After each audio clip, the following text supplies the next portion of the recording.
Assalamualaikum warahmatullahi wabarakatuh. Perkenalkan, nama saya Nafisatul Nismawati dengan NIM 1621122333059. Saya di sini akan menjelaskan tentang hasil pekerjaan UTS sistem kontrol saya.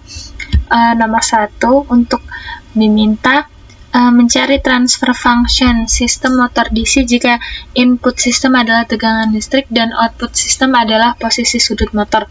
Nah, yang diminta inputnya adalah tegangan listrik dan outputnya adalah posisi sudut motor.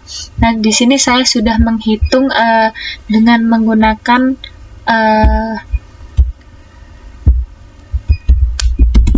buku PDF sebagai acuan. Nah, saya di sini menggunakan rumus yang mengkombinasikan elektrikal dan mekanikal. Jadi di sini didapatkan rumus dengan D per dt omega T dikali J ekuivalen plus B ekuivalen V omega T sama dengan AM kali VM. Nah, di sini untuk yang diminta soal adalah inputnya tegangan listrik dan outputnya adalah posisi sudut motor. Nah, di sini sudah saya tuliskan lagi rumus yang tadi. Untuk mendapatkan sudut, nah kita harus menurunkan omega. Turunan pertama dari omega yaitu, karena di sini sudah D per dt, maka turunannya adalah D kuadrat per dt. Lalu yang di sini kita ubah menjadi D per dt.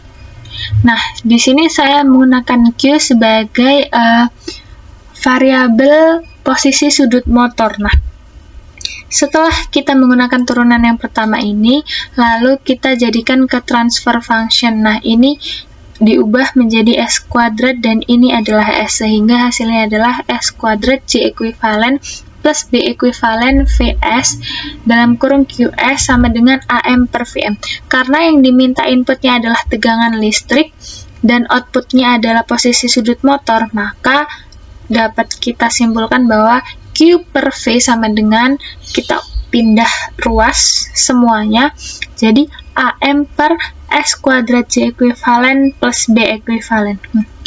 Itu adalah transfer function untuk rumusnya. Nah, dengan melihat rumus yang ada di buku PDF ini, Servo, nah kita dapatkan bahwa penjelasan rumus B ekuivalen adalah seperti ini dan A adalah seperti ini, sehingga nanti ketika di MATLAB dapat kita simpulkan. Nah, ini dia. Nomor 1, pertama di MATLAB kita harus mendeklarasikan semua variabel yang ada untuk menopang nilai rumus-rumus yang ada, karena di MATLAB tidak semua variabel dapat terbaca, sehingga di sini dapat kita gunakan acuan untuk mendeklarasikan, yaitu ada RM, KM, KT, KG, high and low. Value-nya juga sudah ada di sini, sehingga kita tinggal mendeklarasikan saja ke MATLAB. Nah, ini adalah hasil yang sudah saya deklarasikan. Ini adalah rumus AM dan ini B ekuivalen. Nah, saya menggunakan deklarasi variabelnya, saya menggunakan low sebagai perhitungannya. Nah, ini adalah hasil transfer function-nya. Transfer function-nya sebelah sini. Nah, jangan lupa untuk memunculkan grafik dan grid supaya kita dapat memudahkan untuk menjelaskan. Nah, di sini dapat kita lihat hasil transfer function-nya, yaitu G sama dengan 0,0256 per 2 0,08 E pangkat minus 5S plus 0,002911. Nah, jumlah data yang didapatkan yaitu 127. Nah, setelah mendapatkan transfer function, lalu kita lanjut ke nomor 2.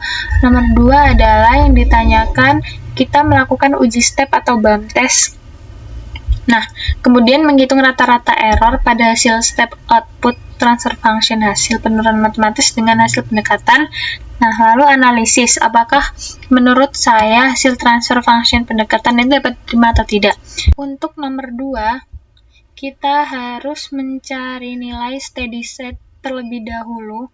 Nah, di sini saya mendapatkan di angka 8,8 dan 120-an.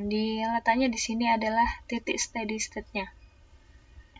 Nah, selanjutnya setelah nilai steady state-nya ketemu, yaitu ini, lalu untuk mencari time constant adalah 63% dari nilai steady state posisinya. Nah, hasil yang saya perhitungan dapatkan itu adalah 5,5. 5,5 adalah hasil perhitungan. Nah, pada saat itu kita dapat langsung ketahui nilai untuk time constantnya. Nah, pada titik 5,5 berapakah time constantnya? Pada titik 5,5 yang saya dapatkan adalah, nah ini dia, nilai kurang lebih 2,2. Kurang lebih 22.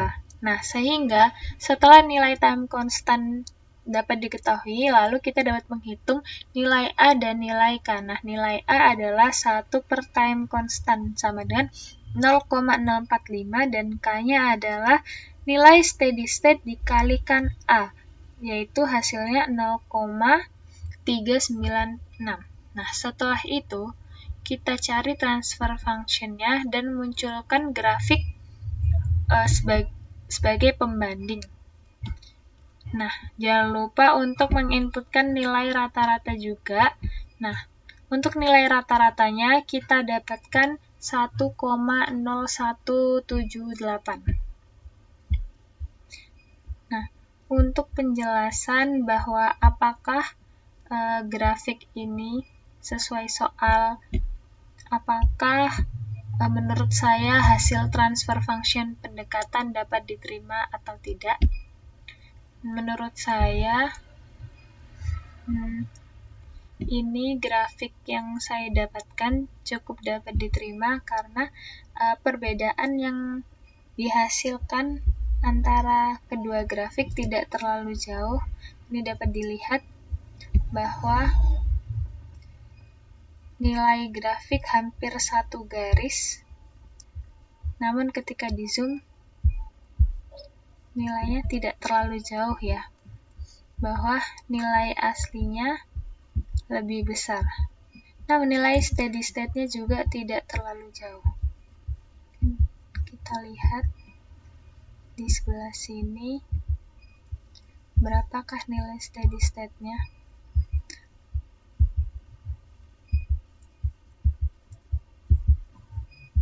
Ternyata nilai steady state-nya berbeda 0,01 lah.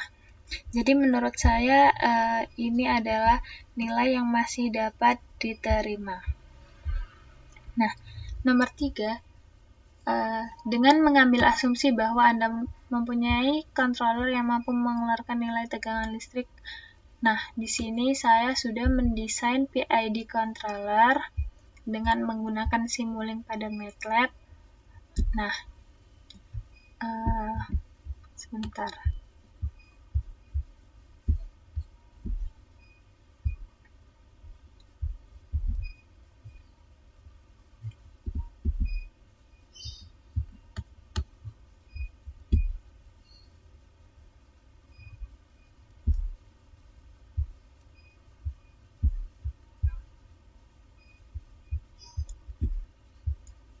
Nah, ini adalah permintaan nomor 3. Saya telah membuat Simulink dengan komposisi. Ini adalah function generator, signal generator, dan ini adalah saturation. Kita membutuhkan 2 sum, dan ini kita juga menggunakan 2 transfer function. Nah, ini adalah rangkaian closed loop. Nah, kita juga menggunakan PID controller dan oscilloscope untuk melihat hasil ini ya. Nah, dengan permintaan soal bahwa saturasi yang diminta adalah antara limitnya 10 sampai minus 10. Setelah kita setting, ini adalah nilai transfer function yang saya gunakan. Nah, di sini saya menggunakan PID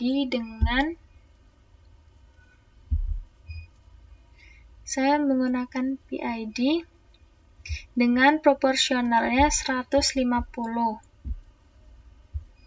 Saya juga menginputkan di sini menggunakan gelombang square dengan amplitudo 5 dan frekuensinya 10. Setelah saya rangkai sedemikian rupa, lalu kita dapatkan hasil running sinyal seperti ini.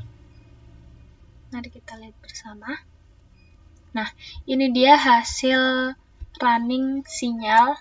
Nah, sinyal asli yang tanpa PID adalah sinyal merah ini. Nah, sinyal yang dengan PID adalah yang kuning. Nah, setelah itu dapat kita simpulkan bahwa ketika kita menggunakan PID, maka sinyal dapat segera cepat memasuki ke dalam keadaan steady state. Nah, sehingga kegunaan PID controller adalah untuk mempercepat masuknya sinyal ke keadaan steady state. Nah, kenapa kita menggunakan PID controller? Karena jika kita menggunakan PID, maka sinyal kita supaya cepat mendekati inputnya. Inputnya adalah yang biru ini, sehingga sinyal kita akan cepat mendekati nilai inputnya. Demikian penjelasan dari saya. Kurang lebihnya mohon maaf. Wassalamualaikum warahmatullahi wabarakatuh.